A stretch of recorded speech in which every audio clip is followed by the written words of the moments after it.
이 부위는 환자분들이 생각하는 것처럼 눈밑이지만 눈하고의 혈관 이행이 없어요. 다른 필러 부위보다 안전하게 시술할 수 있는 부위이기도 하고요. 티가 또 어느 정도는 또 나야 되죠. 그러니까 예뻐지긴 해야 되는데 티는 나지 않아야 되는 그런 건데,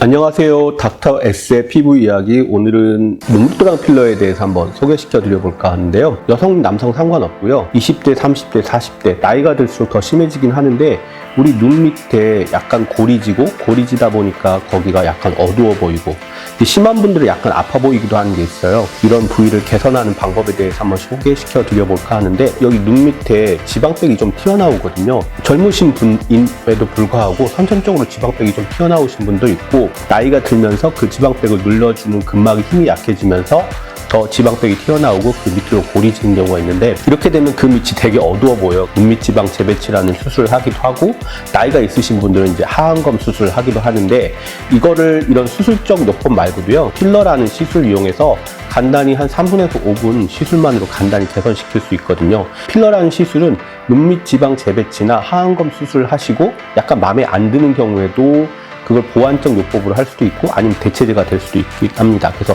오늘 이거에 대해서 한번 궁금한 사항들에 대해서 한 7가지 정도 알아볼까 합니다. 네오나시는 아프지 않을까요? 이거에 대해서 많이 고민을 하세요. 눈밑이니까 왠지 더 아플 것 같고 예민하니까. 근데 의외로 이 부위는 시술하게 되면 우리가 되게 얇은 30게이지 니들을 이용해서 시술하게 되는데, 어떤 분들은 시술하는지 모를 정도로 별로 통증이 없다고 해요. 보통 팔자나 턱 이런 부위 필러나 보톡 살 때에 비해서 통증이 상당히 없습니다. 만약에 본인이 통증이 예민하시다면 이 시술하기 전에 여기 이제 리도케인 연고마취를 하잖아요. 요거를 20-30분 말고 한 40-50분 정도 충분히 하면 통증이 확실히 경감시킬 수가 있습니다. 또 하나는 시술 시간은 얼마나 되는지, 절차는 어떻게 되는지 궁금해 하시는데요. 이제 원장님이랑 상담을 하고 이제 그 그림, 전후 사진 같은 걸 좀 보여드리고요. 만약에 하시게 되면 연고마취를 하게 되고, 시술은 많이 안 걸려요. 우리가 이거를 수술적 요법을 하게 되면 30분에서 1시간 정도 걸리고, 또 수술하고 나면 또 멍이 들기도 하고 회복 기간이 오래 걸리잖아요. 이 필러 시술은 보통 이제 직장인들이 퇴근 후에도 간단히 시술받고 갈 수가 있거든요. 자연스럽게 원하잖아요. 너무 다른 사람들이 알아볼 정도로 티나는 거 싫다 하시는데, 티가 또 어느 정도는 또 나야 되죠. 그러니까 예뻐지긴 해야 되는데 티는 나지 않아야 되는 그런 건데, 시술하시는 원장님들도 환자분들의 니즈를 다 알거든요. 너무 과하게 볼록 튀어나오게 변화가 있게 하진 않고요. 그냥 젊었을 때 가장 예뻤을 때의 모습 정도로 시술을 하게 됩니다. 네 번째는 혹시라도 시술이 잘못되거나 나중에 환자분이 마음이 변했을 때 녹일 수 있을까라고 물어보시는데요. 이 필러는 제가 환자들한테 설명드리기를 녹일 수 있는 필러와 녹일 수 없는 필러가 있어요. 쉽게 설명드리면 그런데, 우리 옛날에 학생 때 그 필기구 보면 연필이 있고 볼펜이 있잖아요. 연필 같은 경우는 뭔가 잘못 썼을 때 지우개로 바로 지울 수 있죠. 근데 볼펜은 지울 수가 없잖아요. 마찬가지입니다. 필러도 그렇게 되어 있어서 보통 하이알루로닉 SD 계열의 필러들은 마음에 안 들면 녹이는 주사를 놓으면 바로 그 자리에서 녹습니다. 그래서 이것도 유튜브나 보면 설왕설래가 되게 많은데, 실제 현장에서 보는 사람에서 경험은 뭐냐면, 마음에 안 들면 그 자리에서 히알루로닉 애시드를 녹일 수 있는 안티도트가 있어요. 해독제가 있는 거죠. 이거는 이제 필러 시술할 때는 정교하게 모양을 만들어야 되니까 한 3분, 5분 걸리지만, 녹이는 건 되게 쉬워요. 그냥 우리 거기 주사 한두 방씩 놓으면 바로 그 자리에서 녹습니다. 오래 걸리지도 않고요. 한 10분이면 바로 그 자리에서 다 녹습니다. 그리고 지속기간에 대해서 많이 궁금하시는데, 보통 이제 우리가 시술 하나 하면 계속 받을 수는 없는 거고 좀 오래 지속됐으면 좋겠잖아요. 시술이 되게 오래 가요. 한 오래 가시는 분들은 한 3년, 5년 지속되는 경우도 있고요. 그 사람에 따라 좀 다른데, 우리가 눈두덩이 꺼진 부위 같은 경우는 필러 시술해 놓으면 눈을 계속 깜빡이기 때문에 빨리 빠지는 경우가 많거든요.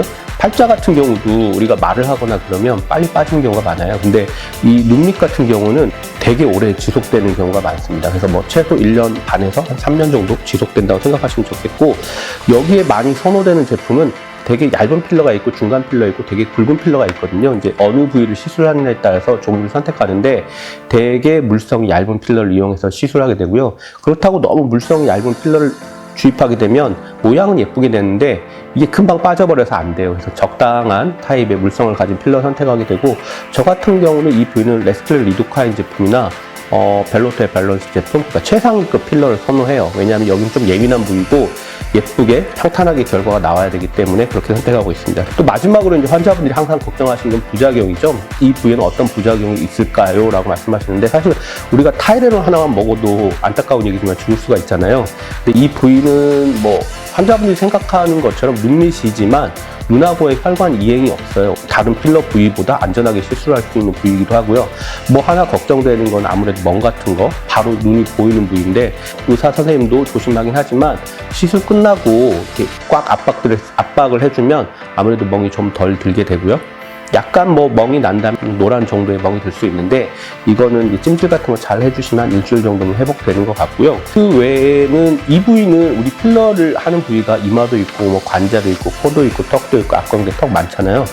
이 부위는 제가 필러 시술 해보면 눈두덩이하고 눈밑하고 이마는 의사의 숙련도가 가장 많이 필요합니다. 그러니까 필러도 저희도 배울 때 보면 턱이나 뭐 코 같은 경우는 뭐 배우면 금방 해요. 별로 어렵지 않거든요. 근데 눈밑 이런 데는 피부도 되게 얇고 잘못 주입하게 되면은 지렁이 기어가는 것처럼 튀어나오게 돼요. 이쁘지가 않아요. 그래서 이 부위는 정교하게 시술할 수 있어야 되기 때문에 어디서 시술할지 알아보시잖아요. 근데 만약에 필러를 많이 하는 병원에 가더라도 저 같으면 처음 시작하시는 선생님보다는 그 병원의 대표 원장님들 있죠. 오래 하면 아무래도 이런저런 부작용도 많이 겪어보고 그에 맞게 또 대처하는 능력도 다양하게 습득이 되거든요. 그러니까 눈밑 필러도 사람마다 되게 다양해요. 눈밑 주름이 그에 맞게 대처하는 능력이 다 다르기 때문에 그렇게 선택하시면 큰 문제 없이 예쁘게 나올 거라고 생각합니다. 눈밑 주름, 눈물꼬랑 필러, 뭐 눈물 도랑 필러, 다크서클 필러에 대해서 한번 소개시켜 드려봤습니다. 감사합니다. 칙칙한 기미는 이제 그만 빛나는 피부결 이제 오케이 기미 치료 걱정 노 피부 탄력과 건강 연세 S 연세 S 기미엔 연세 S 칙칙한 기미는 이제 그만 빛나는 피부결 이제 오케이 기미 치료 걱정